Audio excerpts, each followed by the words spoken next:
I think you have to be honest with ourselves and admit to the fact that Kaiju number 8 is an overhyped anime, similar to this anime, Chainsaw Man, which I might add, I watched the first 2 episodes and I just couldn't take it. The amount of unnecessary innuendos is insane. Like what the f? If the amount of celebrities voice acted in Invincible didn't make the animation any better.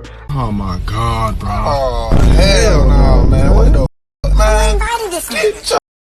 Then the amount of popular Western artists making the song for Kaiju number 8 definitely didn't make the story any better. Sure, the depiction of a human gained the ability of turning into a kaiju and had to live a double life kind of way is done in a gradual pace, which gives room for us to spend some time with some of the characters. It managed to balance OP abilities and its weakness so that our boy Kafka here doesn't just turn into a kaiju at any convenient time. However, this whole pack also contains very elongated conversations even in the middle of a fight scene, and too often it gets so fucking boring. Before we get into Kaiju number 8 season 2, a little recap of what happened in season 1. Kafka got captured by the Japanese anti-kaiju division and ends up in a due process on whether or not he should continue his service in the division. Now in season 2, we began from that. And immediately we got thrown a massive lore drop in our face. The first act shows us that Kafka being put into the first division and he had to basically cozying up with the people there, especially to the senior Captain Narumi. We also see other divisions other than the third and first counterpart and other Daikaiju, which was the superior kaiju identified by the numbers, just like Kaiju number 8, number 9, and number 10. The second and third act gave us the emotional ride for other characters from season 1 that we don't get to address, followed with a side plot of Vice Captain Shoshiro Hoshina from season 1 who's now diverging path from the first division, creating conflict of interest.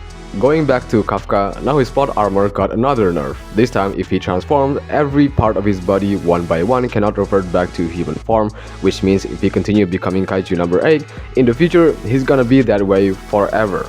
Again, I just love how Kafka's kaiju ability is not an easy way out, but rather a curse that could either be beneficial to the group or detrimental.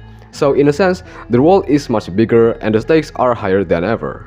But of course, there's always a major letdown. Aside from some of these plots ends up in a lackluster plane, the biggest flaw by far is Kaiju number 8 himself, because just like Peacemaker in Peacemaker season 2, Kaiju number 8 in Kaiju number 8 season 2 is also underutilized and had way less appearance. He only gets to fight once in the first act, but never again afterwards. In fact, this is his second appearance in season 2, which was in episode 12. Just look at this, okay? Just wait. Just wait.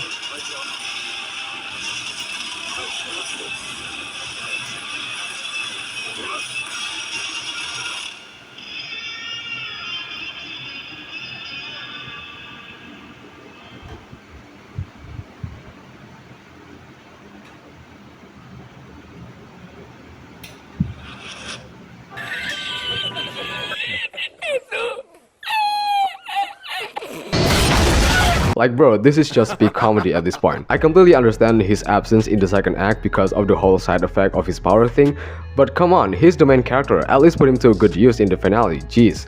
I guess this slope is because season 2 only has 11 episodes, with the first episode is a bonus that doesn't connect with season 2.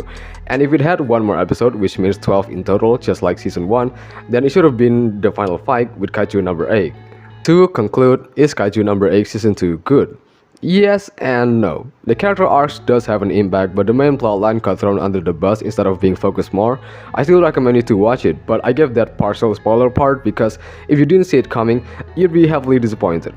Anyway, if you have any further thoughts, then leave it in the comment section. If you enjoyed the video, then click the like button. Subscribe to support the channel is heavily appreciated, and I'll see you later. Peace.